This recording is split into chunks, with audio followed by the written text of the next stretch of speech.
Le Cameroun, c'est une galaxie. Voilà pourquoi le Cameroun n'avance pas. La Côte d'Ivoire, c'est un pays. Voilà pourquoi la Côte d'Ivoire avance. Le Cameroun, c'est une galaxie. Voilà pourquoi le Cameroun ne fait que reculer. Le Cameroun ne fait que reculer. C'est parce que c'est une galaxie. Je vais maintenant vous montrer une vidéo en Côte d'Ivoire. En technologie, voyons ces progrès de la zone franche. Le VITIB de Grand Bassam produit le premier ordinateur desktop et un smartphone, deux appareils issus de sa chaîne d'assemblage. Ils ont été présentés au ministre de l'économie numérique Roger Adom. L'accomplissement de ce projet s'inscrit dans la vision de doter chaque Ivoirien d'un ordinateur et d'un smartphone. Jean-Marc Diadji. La Côte d'Ivoire dispose désormais de son premier ordinateur et de son premier smartphone. Le ministre de tutelle, Roger Adom, reçoit symboliquement les spécimens du directeur général du village des technologies de l'information et de la biotechnologie VITIB. Les smartphones et ordinateurs Made in Côte d'Ivoire ont été confectionnés dans une usine d'assemblage agréée par la zone franche du VITIB. Aujourd'hui, nous avons une chaîne d'assemblage d'ordinateurs et de toutes sortes d'appareillages électroniques qui a une capacité de 4000 unités par jour. C'est une première dans notre pays, donc nous avons été très heureux de remettre à notre premier responsable les premiers échantillons qui sortent de cette chaîne, parce que c'est bien sûr grâce à son soutien. Avec ce projet, ce sont plus de 80 emplois directs attendus dans l'usine de montage et d'assemblage de ces matériels électroniques et informatiques. Les ordinateurs et smartphones fabriqués en Côte d'Ivoire s'inscrivent dans le cadre de 6 projets technologiques cofinancés par le gouvernement et un partenaire indien à hauteur de plus de 10 milliards de francs CFA. Avec 10 milliards de francs CFA, ils ont réussi à construire une usine d'assemblage d'ordinateurs portables et de smartphones. Avec 10 milliards. Et comme ça, ils ont offert 80 emplois aux Ivoiriens. Donc les gars ont donné le boulot aux Ivoiriens avec 10 milliards. Mais au Cameroun, le Cameroun c'est un continent. C'est un continent, une galaxie avec 75 milliards. Avec 75 milliards, ils ont seulement fait fabriquer les laptops en Chine. Donc les gars ont donné le boulot aux Chinois et non aux Camerounais. Au Sénégal, avec 60 milliards, les gars ont construit une université. Avec 60 milliards. En Côte d'Ivoire, avec 10 milliards, ils ont réussi à monter une usine d'assemblage d'ordinateurs. Le Cameroun a pris un crédit de 75 milliards. Mais là, pour offrir des laptops aux Camerounais. Non, mon idée. Non, le Camerounais, c'est vraiment un continent. Donc, avec les 75 milliards, les gars pouvaient construire une université. Et avec le reste, les gars pouvaient monter une usine d'assemblage d'ordinateurs. Mais non, je vous fais écouter le ministre de l'enseignement supérieur. Ensuite, il y a eu, le président de la République a habilité le ministre de l'économie, de la planification et de l'aménagement du territoire, le ministre Motazé, le 26 juillet 2016, a signé cette fois-ci un accord de crédit avec Exim Bank de 75 milliards de francs CFA. Alors, si on fait la décomposition, il y a les ordinateurs, 50 milliards de francs CFA. À raison de 100 000 francs par prix d'achat, prix sortie usine, 100 000 francs. Parce que c'est le Cameroun, dans le cadre de cet accord, qui prend en charge le transport de la Chine, de Shenzhen. C'est la ville où se fabriquent les ordinateurs par les Chinois eux-mêmes, la société Sichuan Telecommunication Engineering Limited. Là, c'est comme ça le ministre camerounais de l'enseignement supérieur. Donc les gars vont en Chine, ils prennent un crédit. Ils prennent un crédit de 75 milliards de francs CFA. Ils vont toujours en Chine. Ils font fabriquer les laptops pas des Chinois.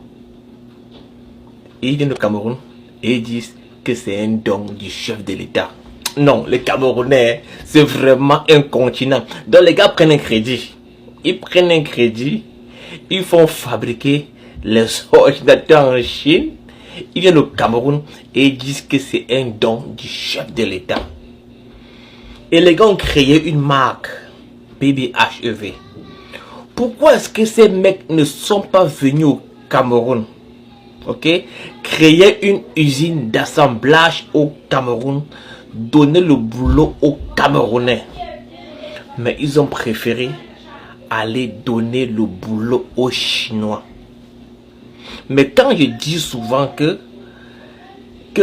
ceux qui gouvernent le Cameroun n'aiment pas les Camerounais, les gens croient que je suis en train de blaguer.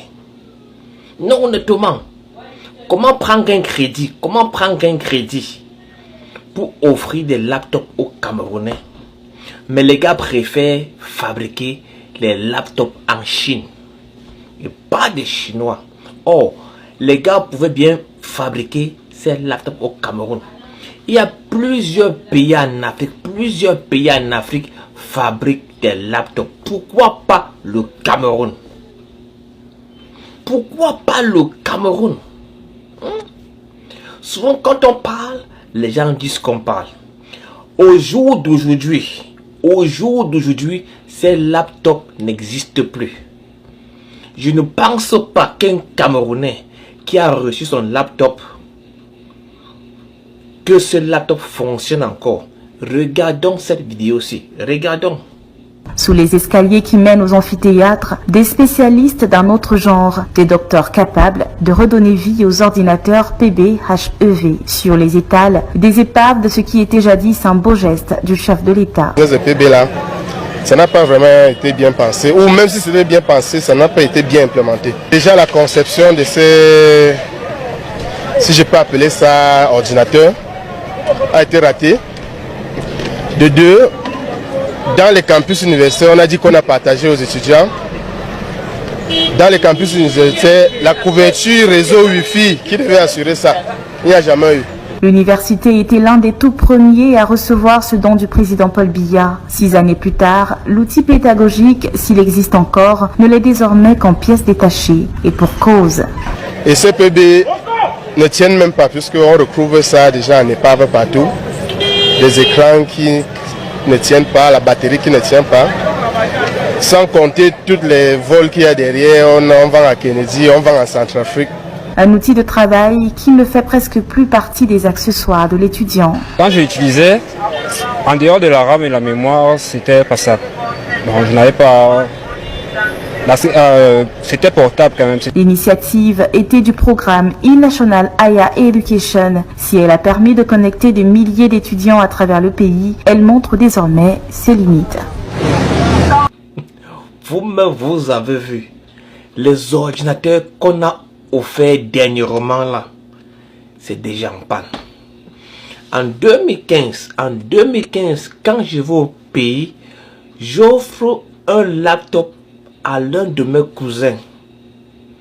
Un laptop. Les amis, ce gars n'a pas tort dans ses propos. Vous savez, le problème des Camerounais, c'est que ils aiment se prendre la tête. Ils aiment mettre leur ego en avant. C'est ça leur problème. Ils aiment montrer que c'est eux. Ils aiment montrer qu'ils sont arrivés. Et tout ça dans la médiocrité. Dans la médiocrité. Parce que quand tu essaies de faire la différence avec les autres, tu te rends simplement compte que nous sommes derrière. On n'avance pas. C'est ça notre problème.